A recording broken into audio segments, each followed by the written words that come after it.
certified master food preserver, enjoys fabric art and spending time with her grandchildren. She lives in the middle of an apple orchard with her husband and 30 chickens in Holly, New York. We both are students of the ministerial program, and Donna has always impressed me with her kindness, her knowledge, her willing to work, and I would be willing to bet that she has never counted her chickens before they hatched. And I'd like to introduce Donna Spence. Thank you.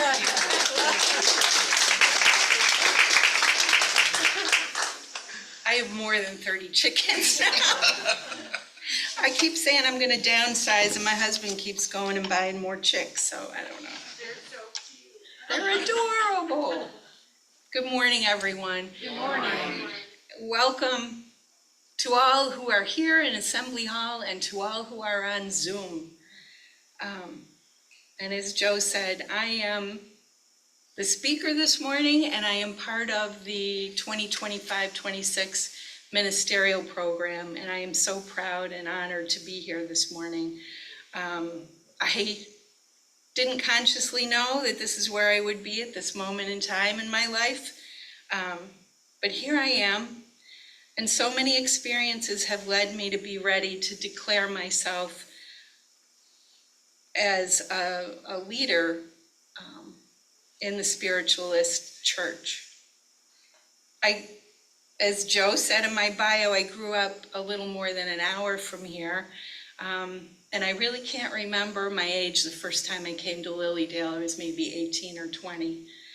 And as many of you experienced the first time I came, it just felt familiar. It felt like, I think I've been here before. This feels like home. And every time I come, I just feel a lightness. The heaviness of the world just kind of floats away for a little while.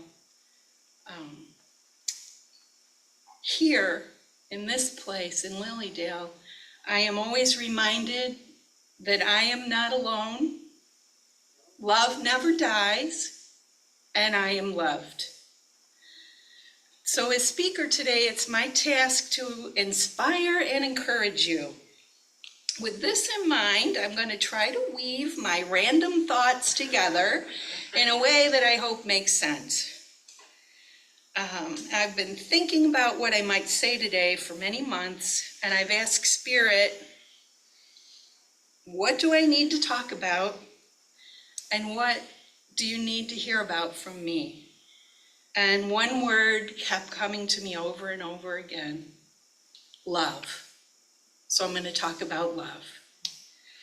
And actually, love is what led me to want to develop my ability and skill as a medium, and ultimately what led me to this church. So I was raised in the Presbyterian church, and the Bible was an important book in my family of origin. So I'm drawn to a few quotes about love from that book, like 1 Corinthians 16:14, which says, "Let all that you do be done in love." And Matthew 22:39 instructs us to love thy neighbor as thyself. And you know, our seventh principle, the ultimate expression of loving God, is to love thy neighbor as thyself. So, we are to love. I spent 25 years advocating for the children and families of migratory agricultural workers. My job was to inspire, encourage, motivate, cajole, and ultimately to insist that migrant students were welcomed in the schools where they were attending. Most of these children experienced discrimination, both overtly and covertly. In my role as director of the Migrant Education Program, I witnessed the unjust treatment children faced and was tasked to advocate for their rights. It became my goal to learn as much as I could about all forms of discrimination and pathways to effect change in how people are treated. Sometimes it was difficult to wrap my brain around the discrimination that I witnessed. I mean, just imagine for a moment some educators acting with the absurd notion that one child is more worthy or deserving than another. It is befuddling to me. Yet I witnessed this treatment of some children in the education system and the society around us. Now, I knew that racism and classism and sexism and other isms of discrimination existed, but I was not fully aware of the extent to which it was insidiously embedded in all of our institutions.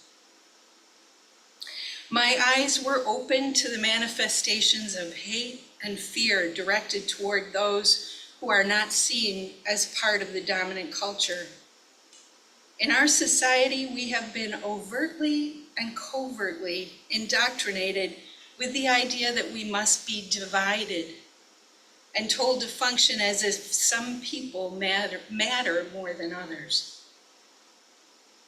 I reject this. I have come to the conclusion that our way out of this mess is through love.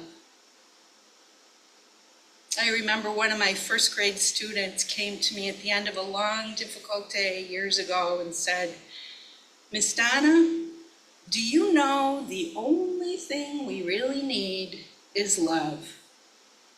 Well, that was exactly what I needed to hear at that moment in time, and it stopped me in my tracks. And I felt divine love at that moment. Now, don't worry, I'm going to talk about love. In fact, the reason I decided to focus on mediumship, as I've said, is to bring love and healing through connection with spirit into this world. Love is the answer. Love for all humanity. Love for all beings. Love for our neighbor and the strangers among us. Love for ourselves. And we know love doesn't die. Love transcends time and space.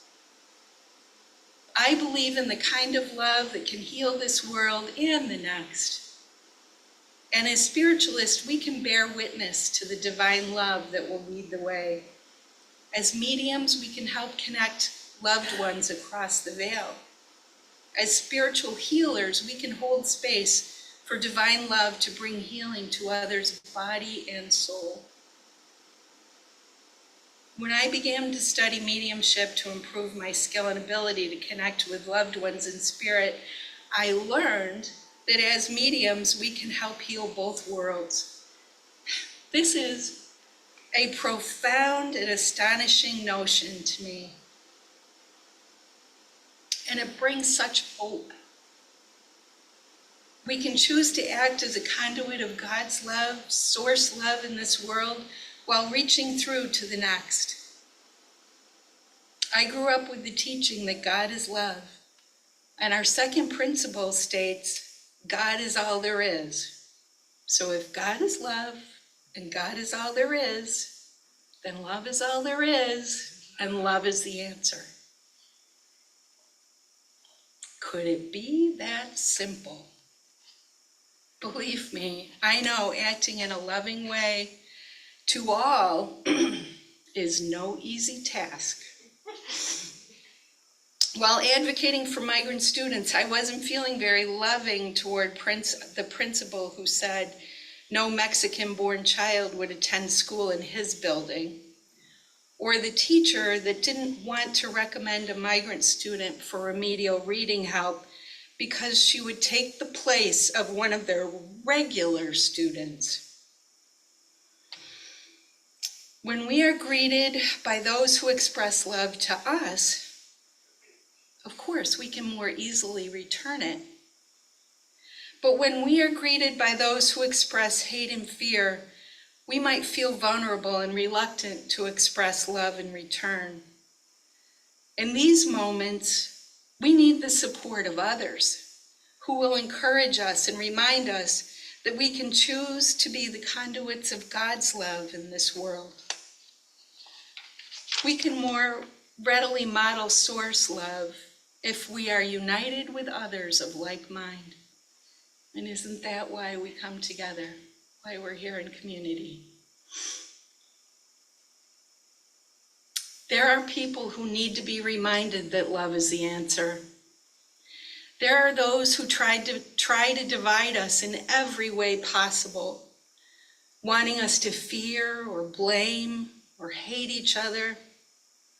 This is why every one of us needs reminders from time to time that we are loved and we can choose to show love.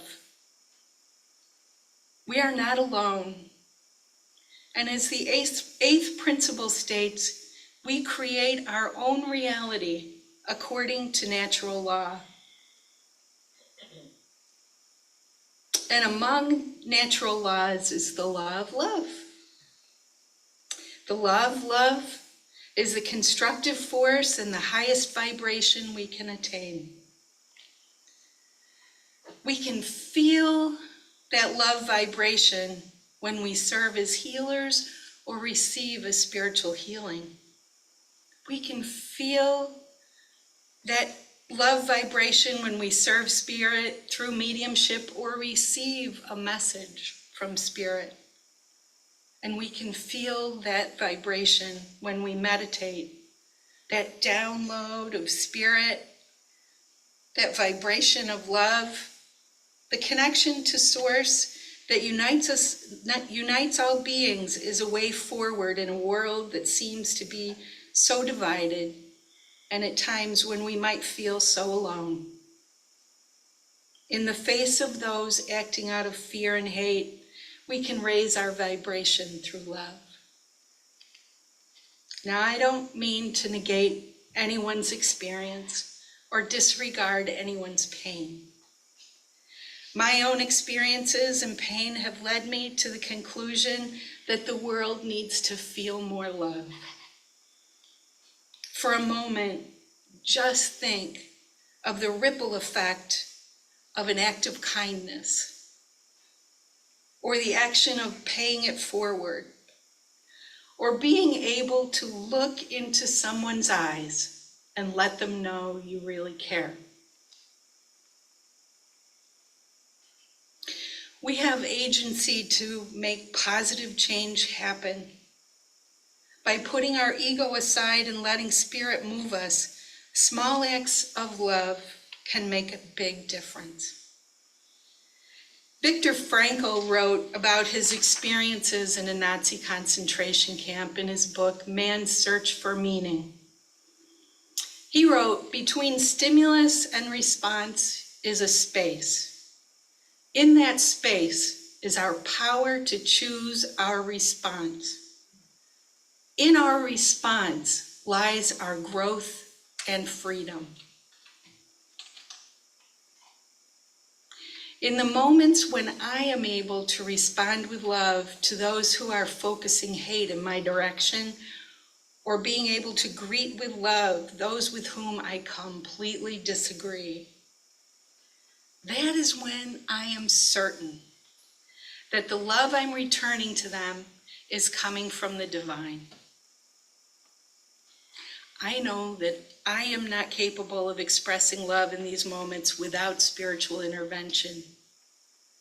It is divine source love that spills from me. It is in choosing to be a conduit of source love that allows me to respond lovingly. When do you feel that vibration of source love? It can come to you in everyday simple things like walking in nature, spending time with children, holding a pet in your arms, listening to music, creating art, or just being in the moment with loved ones. I feel it in the song we sing at the beginning of church. I can feel the brush of angels' wings. I see heaven in each face. I get choked up every time I hear the spirit choir sing those words. I feel it. I am a lifelong learner, and I have pushed myself to be self-reflective, looking at the parts of me that need healing and improvement. Looking inward helps me to understand not only myself, but others as well. We are living in difficult times. The world around us seems to be in turmoil, and sometimes I wonder, how can we move forward out of this? In those moments of self-reflection and desire to serve others, I ask myself some questions. What can I learn today that will make me better able to help others? How can I change to be a more loving person? Where can I be of service to humanity? What can I do today to improve my circumstances or the world? In contemplating these questions and listening for the answers, it helps me to take action. Thinking about these questions have led me to a quote from John Wesley. Do all the good you can, in all the ways you can, in all the places you can, at all the times you can, to all the people you can, as long as you ever can. And I add this thought, and it is my prayer, that you will choose to let love lead the way. Choose love. And the Beatles said it in song, all you need is love. So thank you for listening, and go Sabres.